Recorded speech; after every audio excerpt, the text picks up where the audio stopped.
I got something really weird for you. Puzzling problem that I just figured out a clue for, massive clue about performance of the game, Star Citizen. It suddenly, I checked back in after a few months and suddenly it was absolutely awful. You see, this is the main screen and I got VSync turned off, and here, this is the frame rate, 22. And my GPU is at 22%, 36 watts, it's absolutely bored. My CPU, total 31% load. Well, yeah. Now, you will laugh when I tell you the game performs better and better when I am removing cores. The fewer CPU cores I assign to the game, the higher the frame rate I get. So this is with all 16 physical cores. Now I'm only adding 8 of the 16 physical cores. We have here, by the way, that the sound is sometimes gone, is annoying setup again, that I cannot record Star Citizen in game recording for some reason. Yeah, all these problems. But you see, the frame rate has increased by cutting the cores in half. I'm having a Threadripper, by the way, and it's not related to the way, you know, with the latency between the two CPU drives.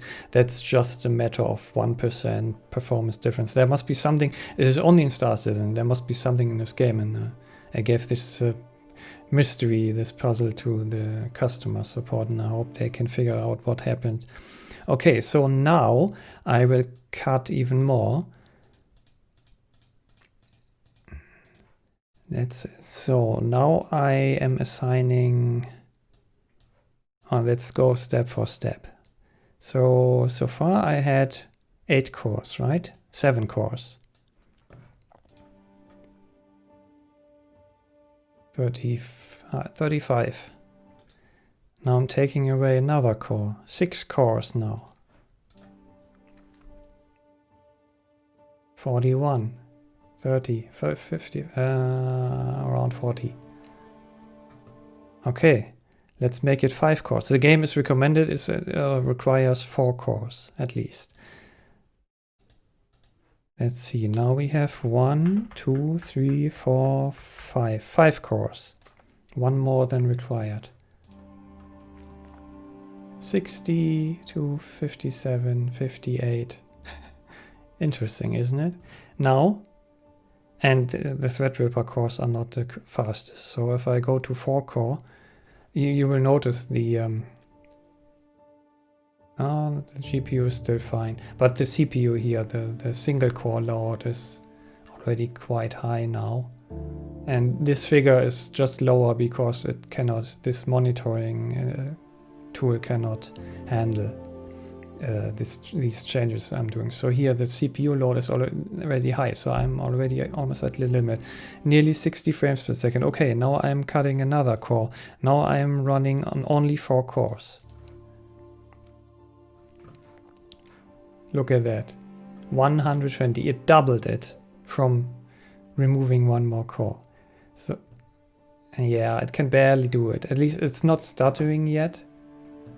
Handling itself quite well here. 130. Okay, so now let's go 3 core.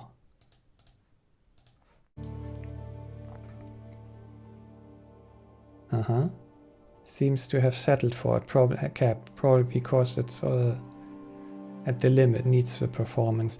In previous tests and some slightly different setups, I got even a little more boost from going to 3 cores. But yeah, let's add the last core in the 16th core. 62 again. Doesn't matter much which core I add. But that's tricky, right? And I'm curious to see what they can find out, what they changed. I don't know whether it has to do. I haven't heard of us having the same problem. Maybe Maybe it has something to do with running on Windows 7 that they didn't take it into account. I don't know. But this is highly unusual, and again, no other game has an issue with that. And the only other trouble I know of a few select games is if you have more than 20 logical cores, but the game can crash then. But that's not assignment, of course, affinity, but how your system is booted, you know, like if you got a game, I got one game that I would love to play still, but I would have to cripple my CPU and remove half the cores and then reboot, and then my whole system would only have half the cores. Yeah, so but this, I find that very weird that I would, okay, let's go to 4-core again. And this wasn't like it before. Before I had proper, like an Arena Commander, 60 frames per second or nearly, I noticed either very little or no performance hit at all from running many cores.